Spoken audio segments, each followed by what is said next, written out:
I wanted to use a roll of film that I never thought I would get a chance to use. I just kept it because I had gotten it in a batch of a bunch of expired film that I had bought off Craigslist.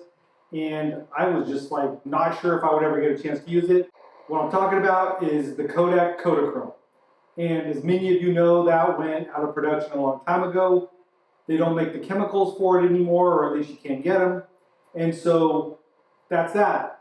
There's some documentaries out there about the last rolls that were shot. And I know a lot of photographers really love the color of the film, so that's why it was super popular, but it was discontinued. Doing some research online, I found out that right here in Portland, Blue Moon Camera and Machine actually does develop or process the Kodachrome. The only problem, or one of the few problems, is that they can't do it in color, so it's in black and white. It's what it is. And then the other thing is that it's extremely grainy. I'm assuming it's partially because of the age and partially because of the process. So I talked to Blue Moon about it, and what they told me is that every roll of Kodachrome, they hand process in a darkroom individually. And so it's a very specific process they do. So I was thinking of something that I could shoot that would be kind of cool for this film, and knowing that it'll probably be in black and white. So here in Oregon, there's a lot of different ghost towns. There's even maps out there that show a road trip of hitting like 6 or 7 ghost towns within like a 4-hour period. Most of them are in Eastern Oregon. We went to one town only though. We went to Shaniko, and I guess it was named after an Indian that was one of the founders of the town. And then also talking to some of the locals, I found out that it was the wool capital of the world at one point when the freeway or the road would go right through it, but then it kind of veered off, so that's where it lost a lot of the population. As of today, I believe there's only like 26 residents that live there full time. Everything else is kind of deteriorating and it's falling apart, but it's still a really cool place to visit, some of the history especially during that time period. Like I said, I shot a roll of the Kodachrome. I also shot a roll of the Kodak Royal Gold. And the Kodachrome was ISO 200 is the box speed.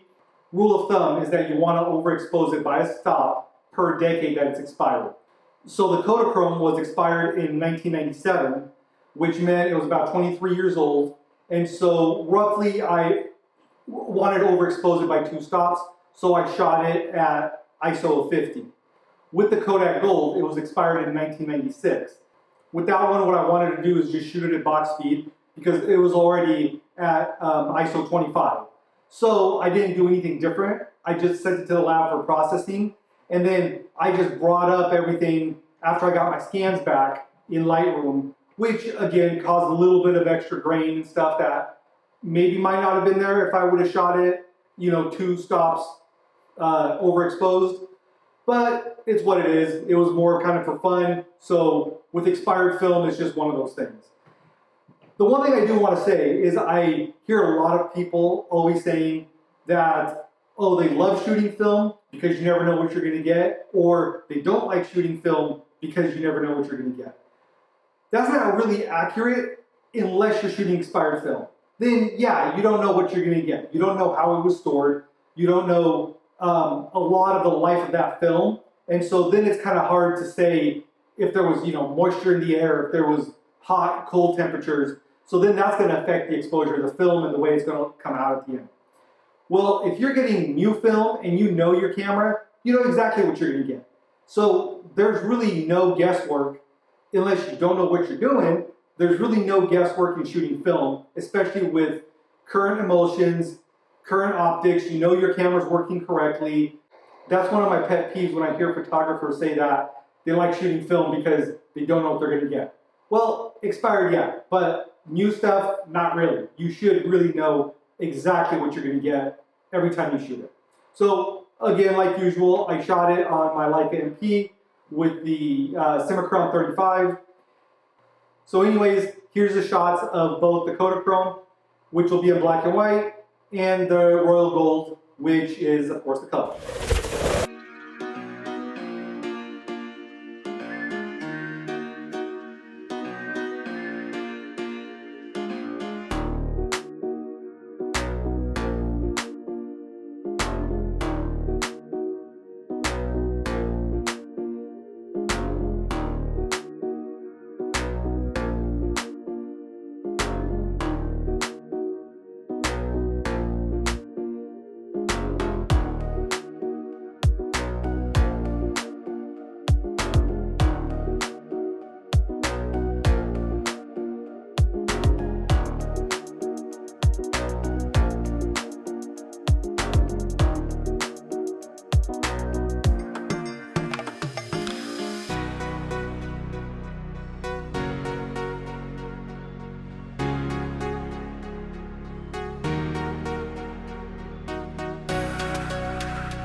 a fun shoot. I can't say that I'm in love with any of the shots I took.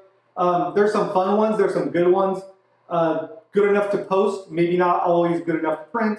The Kodachrome was fun to shoot, mainly to say because I shot it. I would have loved to have the opportunity to have had it in color. That would have been super cool. But they're really not usable images. They're super grainy, almost like I was shooting at ISO 3200. So they're not really the most usable photos.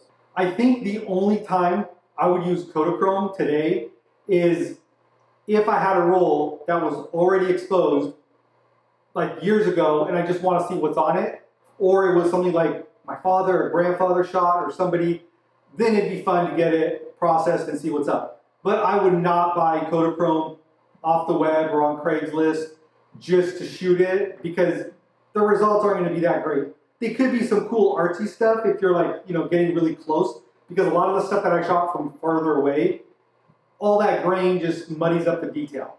But if it was closer and you're trying to go for something more like a fine art artistic type of print, then that could be cool. And it could definitely be a cool thing to do. So if you haven't tried it, I mean, it could be fun. But keep in mind that not everybody will even develop it. So you might be shipping it to Blue Moon here in Portland. Moving forward, I'm going to be shooting some more current films, not just expired stuff. That way, some of the stuff that you can still buy and it will still be available. You can always go online or go to a lab and buy it. Like always, thanks again, guys. Leave me any questions you may have, and let me know if there's a film you want me to try out. Till next time.